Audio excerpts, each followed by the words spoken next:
नमस्कार। अब कुछ समय से हिंदुस्तान के किसानों पर सरकार का आक्रमण हो रहा है। एक तो किसानों को जीप के नीचे कुचला जा रहा है, उनका मर्डर किया जा रहा है। बीजेपी के होम मिनिस्टर की बात हो रही है, उनके पुत्र की बात हो रही है, उन पे कोई एक्शन नहीं लिया जा रहा है। दूसरी तरफ पूरे देश के किसानों पर सिस्टमैटिकली एक के बाद एक आक्रमण हो रहा है। पहला आक्रमण लैंड एक्विजिशन बिल को रिवर्स करने का, दूसरा ये जो 3 नए कानून लाए हैं, और आज सिस्टमैटिकली जो किसानों का है उनसे छीना जा रहा है। और ये चोरी सबके सामने हो रही है। इसलिए देश के किसान दिल्ली के बाहर बैठे हैं। कल प्रधानमंत्री जी लखनऊ में थे, मगर प्रधानमंत्री जी लखीमपुर खीरी नहीं जा पाए।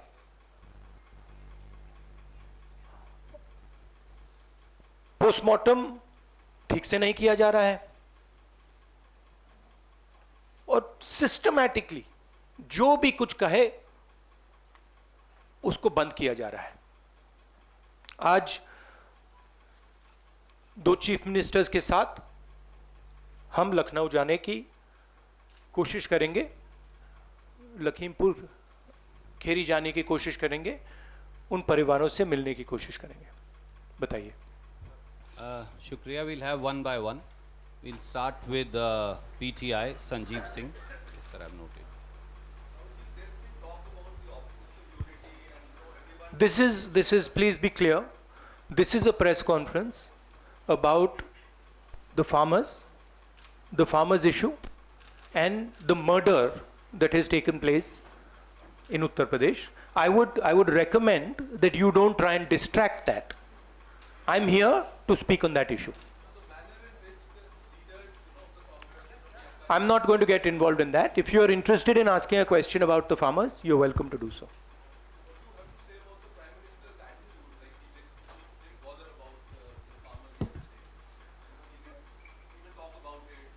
It is as I said, it is a systematic attack on the farmers of this country.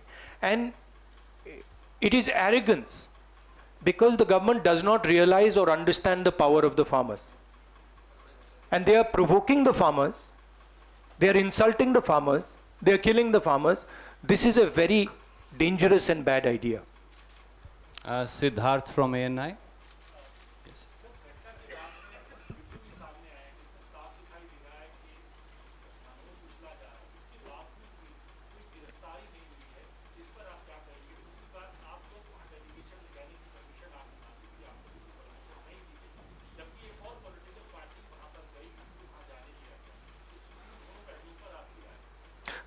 हमने उसके बारे में चिट्ठी लिखी है।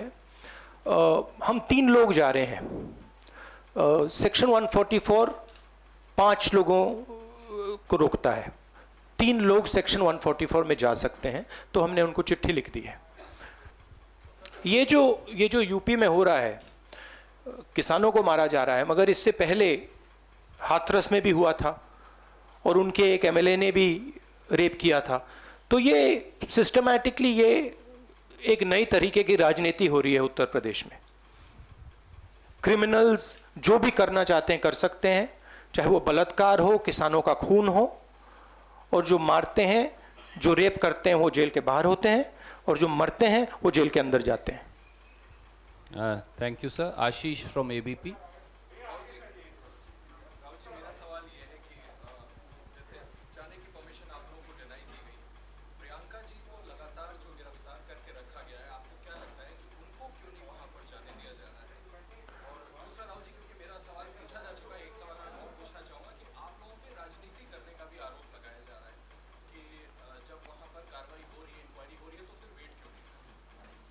मतलब हम वहाँ जाके देखना चाहते हैं, समझना चाहते हैं, परिवार को सपोर्ट देना चाहते हैं। सिर्फ यहाँ हमें रोका जा रहा है, बाकी पार्टियों को जाने दे रहे हैं। हमने क्या गलती की है? और जहाँ तक प्रियंका की बात है, ठीक है, प्रियंका को बंद किया है, मगर ये मामला किसानों का है। Thank you sir. Neeraj from TV 18।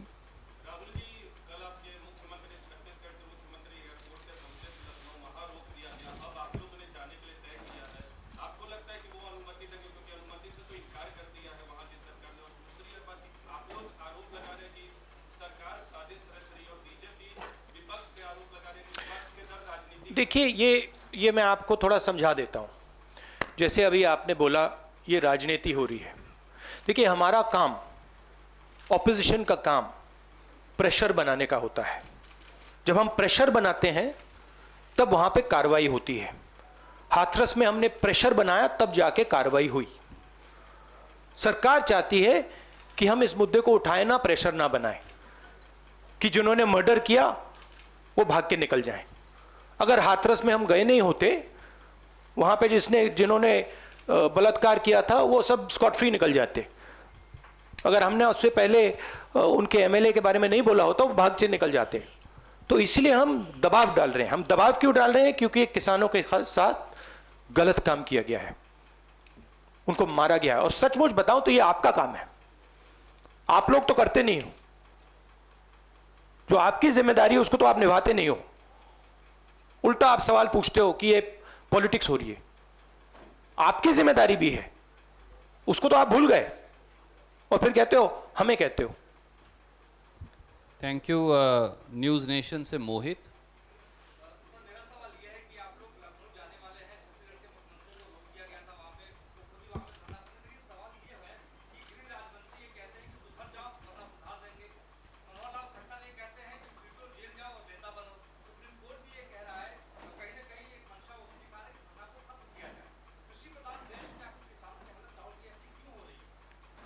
क्योंकि देश का जो ढांचा है, इंस्टीट्यूशनल जो स्ट्रक्चर है, उसको बीजेपी आरएसएस ने काबू कर लिया है।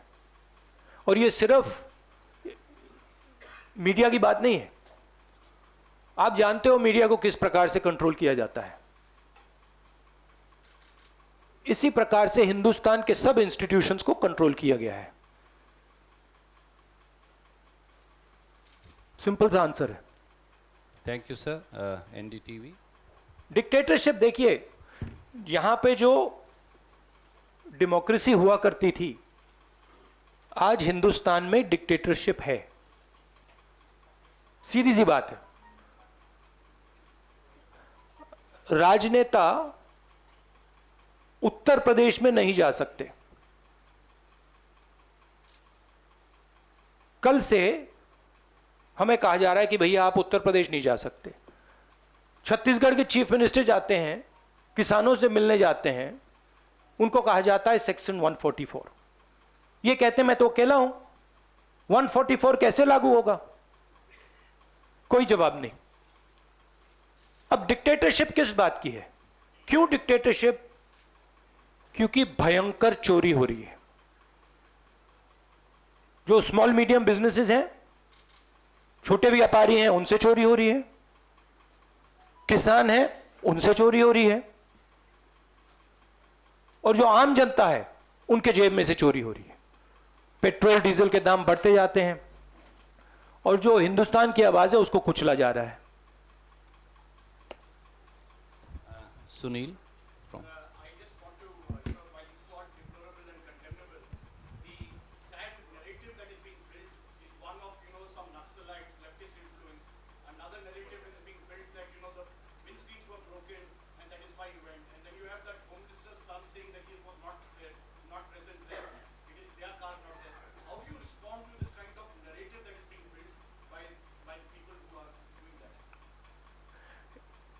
See, it is a narrative that is being built by the forces that I mentioned. It is a narrative that is built using institutions, it is built using the police, it is built using all these different structures. But what you will find is that there is a limit to this narrative. And you will find sooner rather than later, there will be an explosion, the size of which people are not understanding. So what we are trying to do is, we are trying to tell the government, let the democratic process work. This is what the country is about. Do not interfere with the democratic process because it is a safety valve. If you shut the safety valve, other types of problems will come. Right? So we are pushing for maintaining the democratic process. We are also pushing, when the chief ministers, myself, others go to visit this family, we are trying to give them confidence that in this country, you cannot be run over by a criminal who calls himself the Home Minister's son, and then nothing happens. We are not going to allow that. That is the message we are trying to give him. It's a message of hope, right? Today, those families don't have hope. Today, the farmer doesn't have hope. That is what we are doing. 1 second. Sunil, please don't mind. One question at a time. There are other friends waiting. Supriya, please.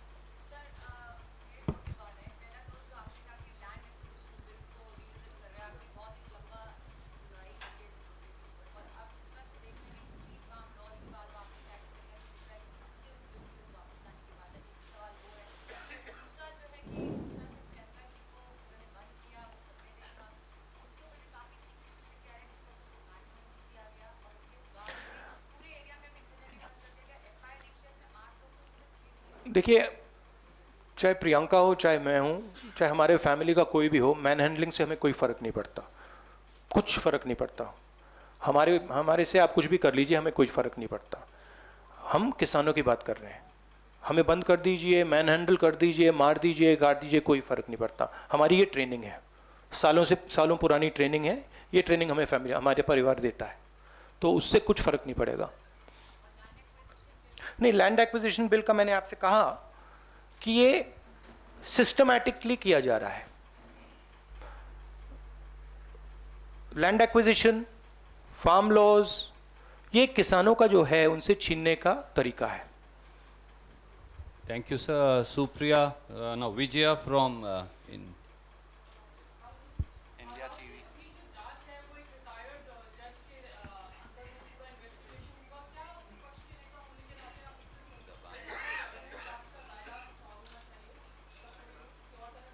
सबसे पहले मैं वहाँ जाकर बात समझना चाहता हूँ, ground reality क्या है, क्योंकि ग्राउंड रियलिटी, सचमुच में ग्राउंड रियलिटी अभी तक किसी को नहीं मालूम।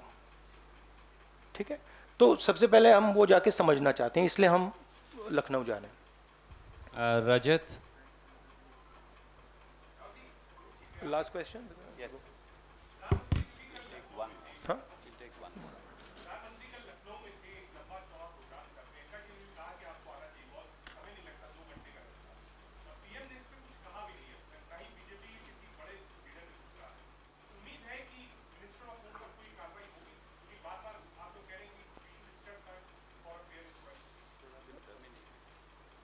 उम्मीद क्या, हम प्रेशर डालेंगे? हम प्रेशर के बिना तो कुछ नहीं होगा, मगर प्रेशर डालेंगे, कोशिश करेंगे। बट ये देखिए, आप सवाल जो पूछ रहे हैं ये रिडिकुलस सवाल है, क्योंकि डेमोक्रेसी में ऐसा सवाल उठना ही नहीं चाहिए कि आप कह रहे हो कि देखो भाई भैया वहां पे किसी ने 6 लोगों को कुचल दिया, प्रधानमंत्री जी जा रहे हैं और आप मुझसे पूछ रहे हो कि जिस व्यक्ति के बेटे ने किया उस पर कार्रवाई होगी। ये डिक्टेटरशिप में सवाल पूछा जाता है, डेमोक्रेसी में ऐसा सवाल नहीं पूछा जा सकता। Thank you. Just 1 second. Last question. Uma Shankar.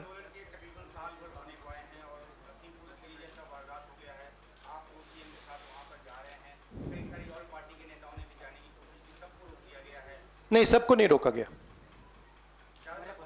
नहीं सबको नहीं रोका गया। Was everyone stopped? 2 parties sir कल गई। 2 पार्टीज कल गई थी। टीएमसी और भीम आर्मी।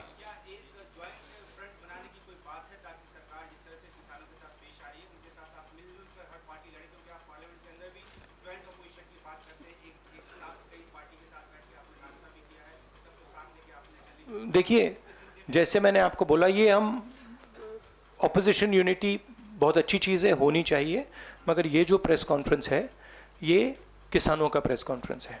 हम डिस्ट्रैक्ट नहीं करना चाहते।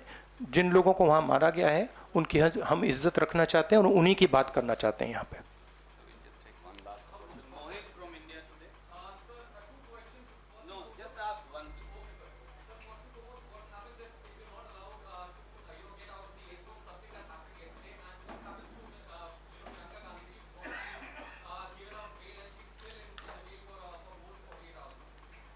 Let us see when we go there what happens.